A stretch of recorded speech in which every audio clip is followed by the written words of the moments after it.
नमस्कार बच्चों, मैं अमरनाथ झा आपके समक्ष कक्षा 10वीं का गणित का वर्कशीट संख्या 51 लेकर के उपस्थित हूँ। यह दिनांक 22 दिसंबर 2021 के लिए है। हमारा आज का टॉपिक है वृत्त की स्पर्श रेखा।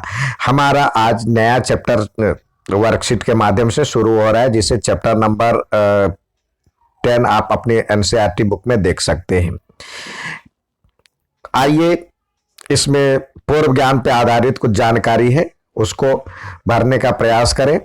दिए गए चित्र यानी ये चित्र में CD क्या है, CD को क्या कहेंगे हम? CD देखिए दो बिंदु पे मिलाती है, वृत्त पर स्थित दो बिंदु को मिलाती है, तो इसको हम जीवा कहते हैं।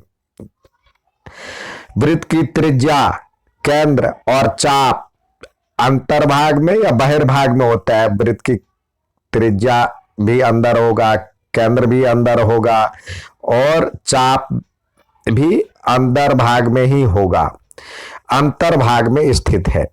यहां पे ये होगा। वृत्त का व्यास, वृत्त की सबसे लंबी क्या होती है?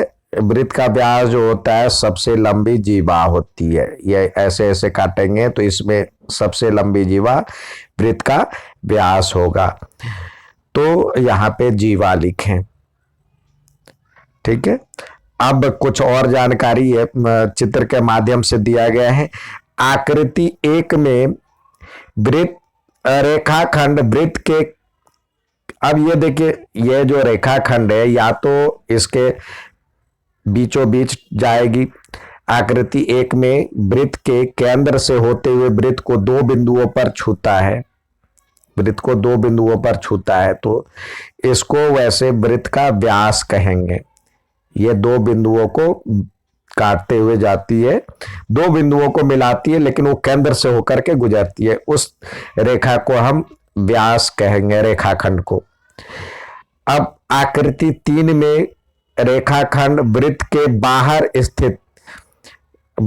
स्थित एक बिंदु को मिलाती है।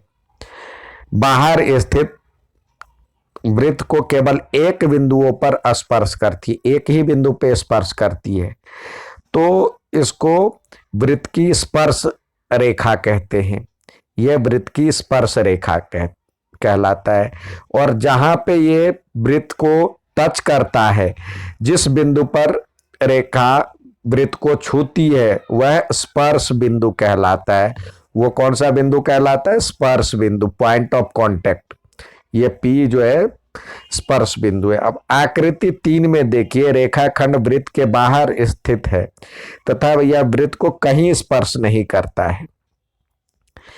अब आकृति 4 में देखिए, यहां पे रेखाखंड वृत्त को दो बिंदुओं पर काटते हुए आर पार कर जाती है, यानी प्रतिच्छेद करती है, काटते हुए बाहर निकल जाती है, तो ये कहलाता है छेदक रेखा। छेद करते हुए निकल जाती है, एक तरह से समझिए, तो इसीलिए इसका नाम छेदक रेखा रखा गया है। अब यहाँ पे कहा जाता है, अब हम कह सकते हैं कि चित्र 3 में AB वृत्त को स्पर्श रेखा तथा P बिंदु की स्पर्श बिंदु है, तो यहाँ पे चित्र 3 में ये स्पर्श रेखा कहलाएगी। और ये जो P है, चित्र 3 दिया हुआ है, आकृति 3 में कह रहा है जो कि ये AB स्पर्श रेखा कहलाएगा और P स्पर्श बिंदु है। अब वृत्त की जीवा वृत्त के छेदक रेखा को किस प्रकार भिन्न करती है, अलग अलग है, तो देखिए यहाँ पे दिया हुआ है, ये जीवा है, ये दो बिंदुओं को सिर्फ टच करती है, मिलाती है, अंदर भाग में ही स्थित है। दो बिंदुओं को, वृत्त पर स्थित दो बिंदुओं को छूती है, लेकिन ये छेदक रेखा जो है छेद करते हुए निकल जाती है। ये दो बिंदुओं पर छेद करते हुए, काटते हुए बाहर की ओर निकल जाती है। ठीक है, तो ये छेदक रेखा कहलाती है। ये वृत्त के अंदर ही होता है। अब आइए वृत्त की जीवा, छेदक रेखा और स्पर्श रेखा की तुलना करें। जीवा जो होता है वृत्त के अंदर स्थित होता है, जबकि छेदक रेखा वृत्त को प्रतिच्छेद करते हुए चली जाती है और स्पर्श रेखा वृत्त के बाहर स्थित होता है। स्पर्श रेखा जो होता है वृत्त के बाहर होता है। ये जीवा वृत्त को दो बिंदुओं पर छूती है, ये दो बिंदुओं पर प्रतिच्छेद करती है छेदक रेखा, और ये केवल एक बिंदुओं को स्पर्श करती है, छूती है। जीवा केंद्र से भी होकर जा सकता है, ये भी केंद्र से होकर जा सकता है, लेकिन स्पर्श रेखा कभी भी केंद्र से होकर के नहीं जा सकता है।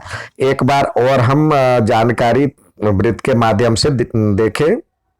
यह वृत्त है, वृत्त पे हम कई तरह की रेखाएं देखिए। यहाँ हमने एक बिंदु पर इसको टच कराया तो ये स्पर्श रेखा कहलाएगा, और ये छेद करते हुए चली गई तो छेदक रेखा हो गया।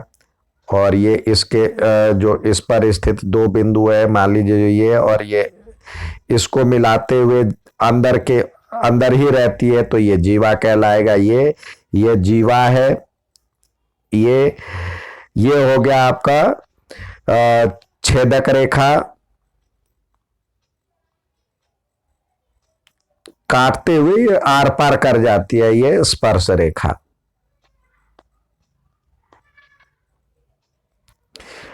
ठीक है, अब आइए जो प्रश्न दिए गए उसको हल करने का प्रयास करें। यहां पे आपसे पूछा गया है वृत्त तथा वृत्त की स्पर्श रेखाएं के उभयनिष्ठ बिंदुओं को क्या कहते हैं। स्पर्श रेखा के उभयनिष्ठ बिंदु को, जहां पे ये उभयनिष्ठ बिंदु यानी दोनों को टच करती है तो उसको स्पर्श बिंदु कहते हैं। ये स्पर्श बिंदु कहलाता है, पॉइंट ऑफ कांटेक्ट। आप वृत्त पर कितनी स्पर्श रेखाएं बना सकते हैं, वृत्त पर कितनी स्पर्श रेखाएं बना सकते हैं। तो देखिए, यदि हम एक वृत्त बनाएंगे, वृत्त पर कितनी आप स्पर्श रेखाएं खींच सकते हैं। देखिए, अब यहां से खींच सकते हैं, एक ये हो गया,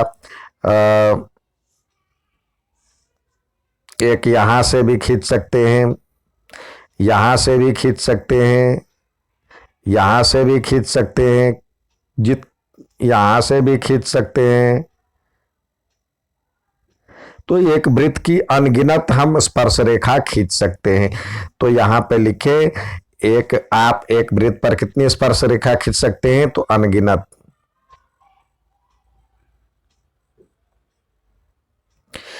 एक चित्र द्वारा वृत्त की छेदक और स्पर्श रेखा में अंतर स्पष्ट कीजिए। अब एक चित्र द्वारा आपको बनाना है, ये देखिए, एक ये हो गया, इसमें स्पर्श रेखा और छेदक रेखा दिखाना है। स्पर्श रेखा यानी एक बिंदु पर टकराते हुए जाती है, उसको कहेंगे स्पर्श रेखा। और ये देखिए, ये हो गया स्पर्श रेखा, एक बिंदु पर उसे टच करते हुए जाती है। और इस तरह से ये हो गया, ये छेदक रेखा। ये लिखे छेदक रेखा और ये स्पर्श रेखा। ठीक है, अब कह रहा है सत्य और असत्य बताइए। वृत्त की छेदक रेखा और स्पर्श रेखा समांतर हो सकती है। क्यों नहीं हो सकती है समांतर, ये भी समांतर ही है एक तरह से, तो समांतर हो सकती है, ये सही है, यानी सत्य। वृत्त की स्पर्श रेखा वृत्त को दो बिंदुओं पर स्पर्श करती है, एक ही बिंदु पर करती है, तो ये असत्य है। तो ये था आज का वर्कशीट। उम्मीद है समझ में आया होगा। अच्छा लगे तो लाइक और सब्सक्राइब जरूर करें। धन्यवाद।